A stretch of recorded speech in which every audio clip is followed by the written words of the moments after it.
Colour क्यों आपका है ऐसा है पूरा? হিন্দুরা কেন যেতে পারে না মক্কা মদিনাতে?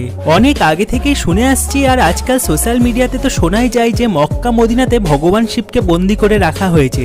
মানুষের মধ্যে প্রশ্ন, যদি এমন না হয় তাহলে কেন মক্কা মদিনাতে শুধু মুসলমানদেরই ভিড় দেখা যায় কিন্তু একটি হিন্দুকেও দেখা যায় না? তাহলে এর পেছনে কি কারণ? আসল সত্যি কি মক্কা মদিনার? কেন এখানে যদি কোনো হিন্দুকে দেখতে পাওয়া যায় তাকে বাইরে থেকে তাড়িয়ে দেওয়া হয়? তো বন্ধুরা, আজকের ভিডিওটিতে আপনাদেরকে ভগবান শিব আর মক্কা মদিনার মধ্যে কি সম্পর্ক তা জানাবো, আর এটিও জানাবো সত্যি কি মক্কা মদিনাতে ভগবান শিবকে বন্দী করে রাখা হয়েছে নাকি এর পেছনে অন্য কোনো কারণ রয়েছে। এই সব প্রশ্নের উত্তর জানার আগে আপনাদের কাছে একটি অনুরোধ, চ্যানেলটি সাবস্ক্রাইব করে পাশে থাকা বেল আইকনটি বাজিয়ে আর ভিডিওটি শেষ পর্যন্ত দেখুন। আপনারা অনেক লম্বা সময় ধরে এই খবরটি শুনে আসছেন যে মুসলিমরা যে কাবাকে সব থেকে পবিত্র জায়গা মানে তার ভেতর শিবলিঙ্গ রয়েছে, আর মুসলিমরা যে জায়গার ওপর শয়তানকে পাথর মারে সেই জায়গা অন্য কোনো জায়গা না, সেটা হলো ভগবান শিব, যাকে সৌদি আরবের মানুষেরা বন্দী করে রেখেছে। তারা মনে করে যদি কোনো হিন্দু মক্কা মদিনাতে গিয়ে এর ওপর জল ঢালে তাহলে ভগবান শিব মুক্তি পেয়ে যাবে। এটি হলো বড় কারণ হিন্দুকে মক্কা মদিনাতে প্রবেশ করতে না দেওয়ার। এখন এর পেছনে কতটা সত্যি এটা আমি আপনাদের জানাবো।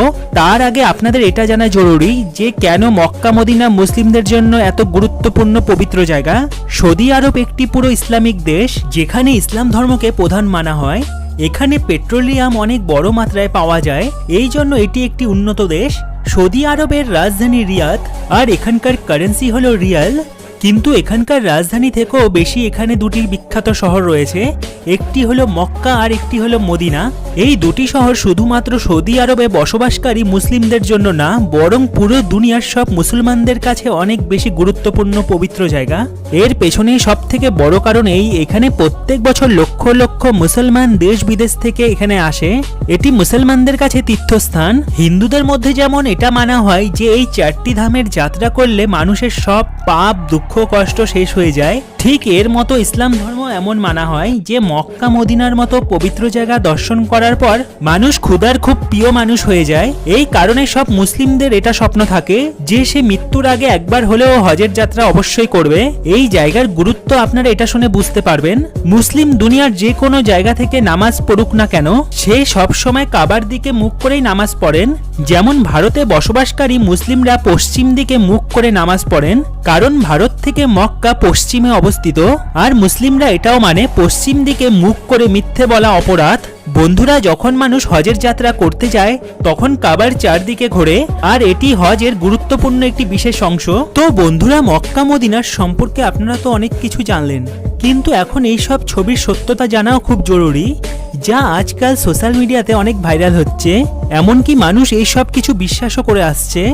আমি আপনাদের বলে রাখি, ইন্টারনেটে ভাইরাল হওয়া এই সব কথা শুধুমাত্র অন্ধবিশ্বাস ছাড়া আর কিছুই না। যদি আপনি সত্যি হিন্দু হন তাহলে আপনি এই কথাটি মানেন, যখন ভগবান শিব তার তৃতীয় চোখ খোলে তখন প্রলয় চলে আসে। তাহলে আপনারা কি করে বিশ্বাস করেন যে কেউ শিবকে বন্দী করে রাখবে? এই ছাড়া আপনি যদি অন্য কোনো ধর্মেরও হয়ে থাকেন, কিন্তু তবুও আপনারা একবার ভাবুন, এক ঈশ্বরের ঘরে অন্য আরেক ঈশ্বরকে কিভাবে বন্দী করে রাখতে পারে, যা পুরোপুরিভাবে মিথ্যে প্রচার। এমনও বলা হয় যে মক্কা মদিনাতে সাধারণ মানুষ শিবকে বন্দী করে রেখেছে।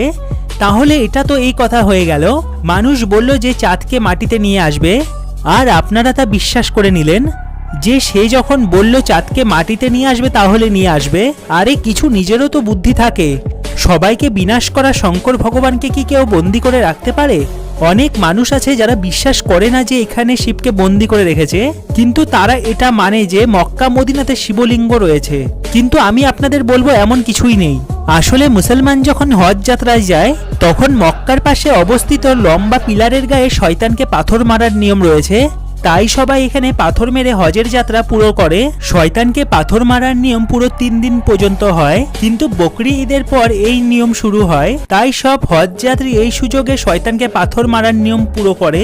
হজের যাত্রায় আসা মানুষ তৃতীয় দিন এখানে অবস্থিত এই 3টি বড় পিলারকে শয়তান মনে করে পাথর মারে, আর এই নিয়ম পুরো করার পর হজের যাত্রা সম্পন্ন হয়। এখন অনেক হিন্দু এও বলে থাকে এই পিলারগুলোর নিচে নাকি শিবলিঙ্গ রয়েছে।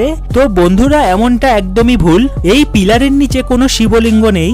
কিন্তু এর পেছনে অন্য কারণ রয়েছে। যখন আল্লাহ হযরত ইব্রাহিমের কাছে তার সবথেকে পছন্দ জিনিসের কুরবানি চায়, তখন হযরত ইব্রাহিমের কাছে পছন্দের বলতে তার একমাত্র ছেলে, কারণ তার এই ছেলে অনেক বৃদ্ধকালে জন্ম নিয়েছিল। তাই হযরত ইব্রাহিম তার ছেলেকে খুব ভালোবাসতো। কিন্তু এখন আল্লাহর হুকুম মানতে তো হবেই, তাই হযরত ইব্রাহিম তার ছেলেকে কুরবানি দেওয়ার সিদ্ধান্ত নেয়। আর হযরত ইব্রাহিম যখন তার ছেলেকে নিয়ে কুরবানি দিতে যাচ্ছিল, তখন রাস্তায় এক শয়তানের সাথে দেখা হয়। সে হযরত ইব্রাহিমকে বলে যে সে এই বয়সে ছেলের কুরবানি কেন দেবে, এখন তোমার আর ছেলেও হবে না এই বয়সে। এখন এই ছেলে যখন এত বছর পর বৃদ্ধ বয়সে জন্ম নিয়েছে, আল্লাহর আদেশে কেমন করে হযরত ইব্রাহিম তার ছেলেকে কুরবানি দেবে? তখন শয়তানের সব কথা শুনে হযরত ইব্রাহিম চিন্তায় পড়ে যায়। আর হযরত ইব্রাহিম ভাবতে থাকে সে কি করবে, তার একমাত্র পুত্রকে কুরবানি দেবে কিনা। তারপর হযরত ইব্রাহিম ভাবে না, এটা ভুল, আল্লাহর আদেশ সবার আগে। তাই হযরত ইব্রাহিম তার ছেলেকে কুরবানি দিতে চলে যায়। হযরত ইব্রাহিম ভাবে যে কুরবানি দেওয়ার সময় সে আবার চিন্তায় না পড়ে যায় তার ছেলের মুখ দেখে, তাই সে চোখে একটি কালো পট্টি বেঁধে নেয়।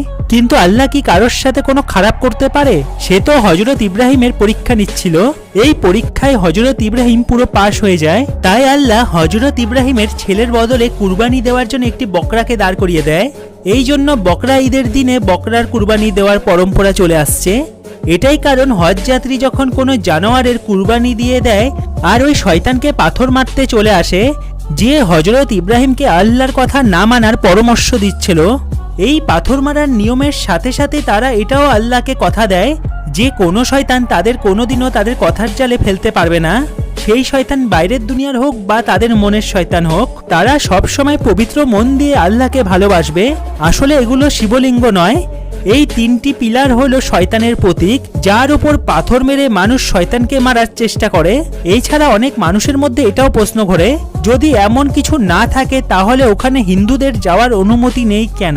বন্ধুরা, এখানে প্রথম কথা এই যে এখানে শুধুমাত্র হিন্দু ধর্ম না, যে কোনো মুসলিম ধর্ম ছাড়া, যেমন শিখ হোক, সাই হোক, খ্রিস্টান হোক, বৌদ্ধ হোক বা অন্য যে কোনো ধর্মের, যদি সে মুসলমান না হয় তাহলে তাকে কাবার ভেতর যেতে দেওয়া হয় না। এমন মানা হয় যে যদি কেউ মুসলমান না হয় তাহলে পরিষ্কার কথা সে আল্লাহর ওপর বিশ্বাস করে না। যে সত্যি মন দিয়ে আল্লাহকে বিশ্বাস করে না তাকে কাবার ভেতর যাওয়ার অনুমতি নেই। এখানে শুধুমাত্র তারাই আসতে পারে যে একদম পবিত্র মন দিয়ে আল্লাহকে মানে। এটা আপনারা এভাবে বুঝুন। ধরুন বন্ধুরা, আপনাকে যদি কেউ সম্মান না করে তাহলে আপনি কি তাকে ঘরের ভেতর ডাকবেন? আমি জানি আপনি ডাকবেন না। আপনি চাইবেন যে আপনার ঘরের ভেতর আসবে সে যেন আপনাকে সম্মান করে। ঠিক এখানকার মানুষও তাই মনে করে, যে পবিত্র মন দিয়ে আল্লাহকে ভালোবাসবে, বিশ্বাস করবে, সেই শুধুমাত্র কাবার ভেতর প্রবেশ করতে পারবে। তো বন্ধুরা, আপনারা হয়তো আজকের ভিডিওটিতে মক্কা মদিনার সম্পর্কে অনেক কিছু জানতে পারলেন। আপনাদের ভিডিওটি কেমন লাগলো কমেন্টে জানাবেন। ভিডিওটি ভালো লাগলে লাইক, শেয়ার আর চ্যানেলটি সাবস্ক্রাইব করতে ভুলবেন না। আর পাশে থাকা বেল আইকনটি বাজিয়ে দিন। ভালো থাকবেন বন্ধুরা, ফিরে আসবো আবার অন্য কোনো ভিডিও নিয়ে।